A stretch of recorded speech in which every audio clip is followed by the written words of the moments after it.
This past September, Jenny Simpson headed out in the rain to the start of the Fifth Avenue Mile Road Race with two pairs of running shoes in her bag.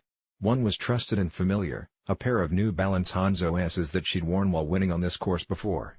They fit her, they worked. The race is one of the most prestigious in the country, and she triumphed in it an astonishing 5 times in a row. In elite racing, as in much else in life, the gear on your feet always matters less than the buzzards in your mind. Why wear something new that might create stress? Her sponsors at New Balance, though, were rooting for a different choice. They wanted her to go with Rick and abandon Victor Laszlo. Because the second pair in her bag was a strange test shoe. It weighed just 5 ounces, which is 20% lighter than the Hanzo S, and included a new special kind of responsive foam stretching from heel to forefoot.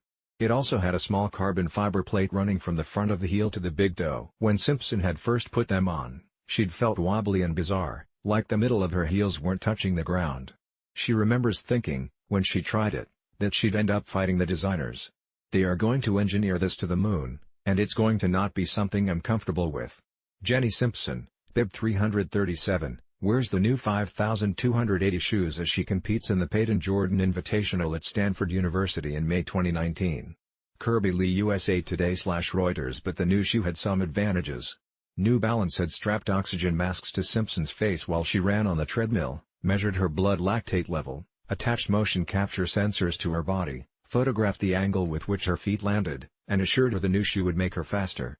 Simpson is perhaps the best female American miler ever, with an Olympic medal and all sorts of records to her name.